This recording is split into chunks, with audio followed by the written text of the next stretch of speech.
क्या आप एक ऐसे भारत की कल्पना कर सकते हैं जहां कश्मीर का मुद्दा सदियों से चला आ रहा एक विवाद नहीं होता, जहां 1962 में चाइना के साथ युद्ध में हमें हार का सामना नहीं करना पड़ता, जहां हमारी इकोनॉमी दुनिया के साथ कदम मिलाकर चलने के लिए 1991 का इंतजार नहीं करती। जी हाँ, ये कोई काल्पनिक फिल्म की कहानी नहीं है, ये वो भारत हो सकता था अगर 1946 में लिया गया एक फैसला थोड़ा अलग होता।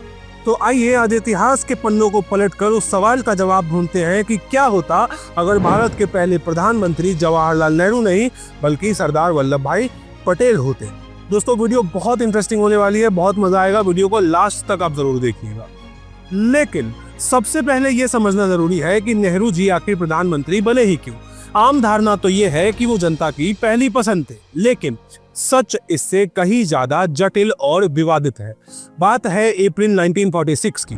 कांग्रेस पार्टी के अध्यक्ष का चुनाव होना था और यह लगभग तय था कि जो भी अध्यक्ष बनेगा वही आजाद भारत का पहला प्रधानमंत्री भी होगा। उस समय देश में 15 प्रदेश कांग्रेस कमेटीज थी और उन सभी को अपने पसंद के नेता का नाम आगे करना था। जब नतीजे आए तो वो चौंकाने वाले थे। मशहूर जर्नलिस्ट दुर्गा दास ने अपनी किताब India from Curzon to Nehru and after में साफ लिखा है कि 15 में से 12 कमेटीज ने एक ही नाम का समर्थन किया था और वो नाम था, जी हाँ, आपने सही गेस किया, सरदार वल्लभ भाई पटेल।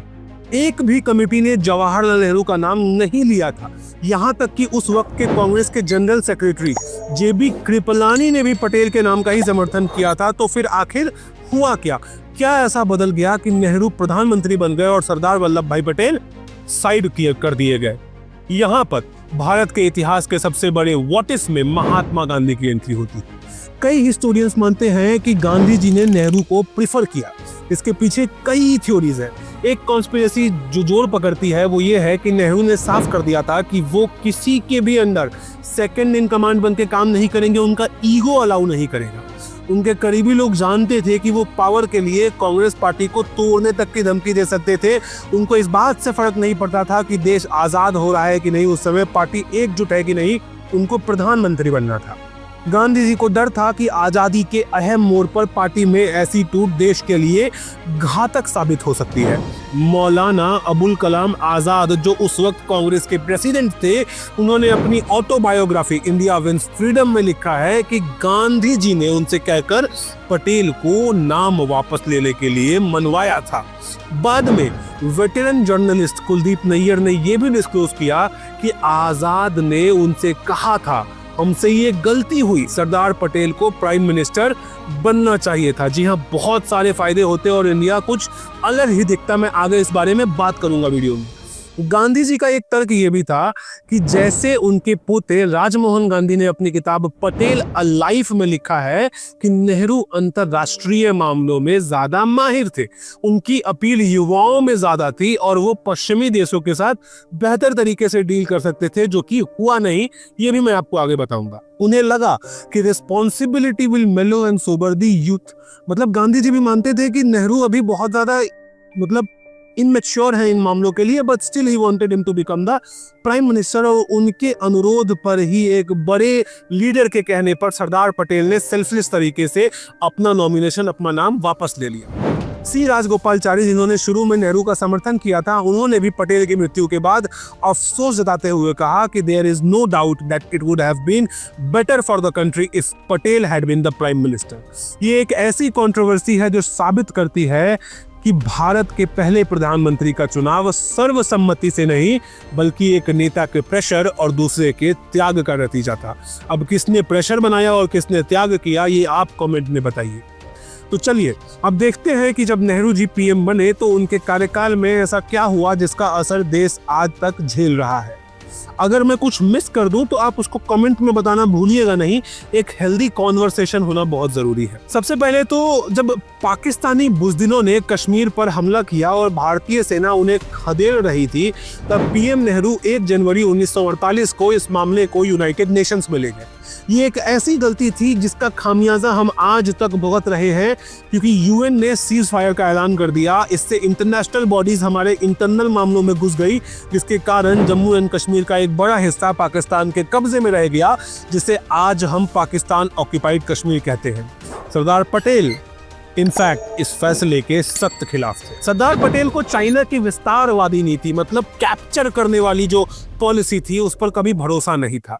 1950 में अपनी मृत्यु के कुछ समय पहले उन्होंने नेहरू को एक लंबी चिट्ठी लिखी। उसमें उन्होंने साफ साफ चाइना से होने वाले खतरे के बारे में, खास करके तब जब तिब्बत पे वो ऑलरेडी कब्जा कर चुके थे, उसके बारे में चेतावनी दी थी।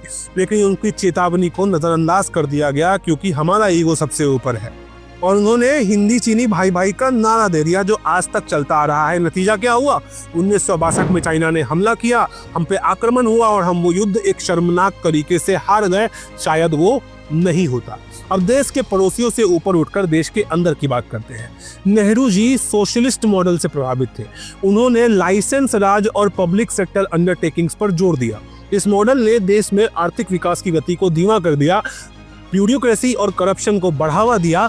हमारी जीडीपी ग्रोथ रेट सिर्फ 3.5% पर तक रह गई, जिसे मजाक में हिंदू रेट ऑफ ग्रोथ भी कहा जाता है। हिंदू रेट ऑफ ग्रोथ, जबकि वो तो हिंदू के साथ भी नहीं खड़े होते थे। नेहरू का पूरा फोकस हैवी इंडस्ट्रीज पर था, जिसे वो टेम्पल्स ऑफ मॉडर्न इंडिया कहते थे। इस चक्कर में कृषि पीछे छूट गया। नतीजा ये हुआ कि एक एग्रीकल्चरल प्रधान देश होने के बावजूद भी हमारे देश को अनाज के लिए अमेरिका के आगे हाथ फैलाना पड़ गया। हम अमेरिका के PL 480 प्रोग्राम पर निर्भर हो गए, जो एक तरीके से हमारे आत्मसम्मान पर बहुत बड़ी चोट थी। अब हाल ऐसा हो गया कि लाइसेंस राज ने ना इंडस्ट्रीज को बढ़ने दिया और इनकी पॉलिसीज ने ना ही एग्रीकल्चर को। यानी ये तो वही हाल हो गया कि आगे कुआं पीछे खाई, हम कहाँ जाए भाई। हालांकि ये कहना भी गलत होगा कि उन्होंने कुछ अच्छा नहीं किया। उनका लोकतंत्र में अटूट विश्वास था। उन्होंने IITs, IIMs और DRDO जैसे संस्थानों की नींव रखी। उनके विज्ञान के प्रति रुचि ने देश में एक साइंटिफिक टेम्पर को भी बढ़ावा जरूर दिया है। लेकिन अब आते हैं उस असली सवाल पर। अगर सरदार पटेल प्रधानमंत्री होते तो भारत कैसा दिखता? जैसा पटेल ने हैदराबाद और जूनागढ़ के मामले में करके दिखाया था, वो ऐतिहासिक रूप से कठोर और निर्णायक फैसले लेते थे। बीपी मेनन, जिन्होंने रियासतों के एकीकरण में पटेल के साथ काम किया, उनकी किताब the story of the integration of the Indian states में उनकी कार्यशैली का जिक्र करते हैं। इट इज वाइडली बिलीव्ड कि पटेल कश्मीर का मिलिट्री सॉल्यूशन प्रेफर करते और सेना को पीओके समेत पूरे कश्मीर को आजाद करने का पूरा मौका देते। शायद आज पीओके का अस्तित्व ही नहीं होता, पूरा कश्मीर हमारा होता। पटेल जी ने अपनी 1950 की चिट्ठी में साफ कहा था कि उनको चाइना कभी भी दोस्त लगता ही नहीं है। वो नेहरू की पंचशील नीति के विपरीत बॉर्डर इंफ्रास्ट्रक्चर और मिलिट्री मॉडर्नाइजेशन पर जोर देते। संभव है कि 1962 का युद्ध या तो होता ही नहीं, और अगर होता तो भारत उसके लिए पूरी तरीके से तैयार होता। इसके अलावा पटेल साहब एक कैपिटलिस्टिक सोसाइटी में बिलीव करते थे, एक यथार्थवादी तरीके के व्यक्ति थे। वो फ्री मार्केट इकोनॉमी का समर्थक थे। उनके नेतृत्व में शायद लाइसेंस राज कभी होता ही नहीं। भारत को 1991 तक का इंतजार नहीं करना पड़ता आगे बढ़ने के लिए। 1950s में ही एक ओपन मार्केट इकोनॉमी की राह पर चल पड़ता भारत। नेहरू जी ने नॉन अलाइंड मूवमेंट यानी कि गुट निरपेक्षता आंदोलन की नीति अपनाई थी। तो इनकी विदेश वालों से कहां बनती थी ये पता नहीं, लेकिन पटेल का झुकाव अमेरिका और पश्चिमी देशों की तरफ जा रहा था। उनके पीएम रहते हुए भारत शायद एक प्रैग्मेटिस्ट फॉरेन पॉलिसी अपनाता और अमेरिका के करीबी सहभागियों में से एक होता। शुरुआत में भारत को मदद मिलती और भारत तरक्की की राह पर ज्यादा जल्दी आगे बढ़ पाता। खैर, इन सब बातों का अर्थ क्या है? इतिहास कोई अगर मगर का खेल नहीं है। जो हो गया सो हो गया, लेकिन इतिहास के फैसलों का विश्लेषण करना जरूरी है ताकि हम वर्तमान को समझ सकें। हमें आजादी के वक्त एक सपने देखने वाले नेता की जरूरत थी या जमीन से जुड़े एक लौह पुरुष की? ये एक ऐसा सवाल है जिसका कोई सही जवाब नहीं हो सकता है।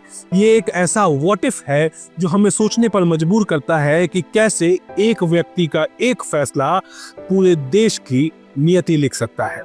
आपके क्या विचार है इस बारे में? किसके पीएम बनने से देश को ज्यादा फायदा होता? आप ये जरूर बताइए और एक हेल्दी कॉन्वर्सेशन को शुरू करने में हमारी हेल्प कीजिए। मैं मिलता हूं आपसे अगले वीडियो में किसी और इंटरेस्टिंग टॉपिक के साथ। तब तक के लिए राधे राधे।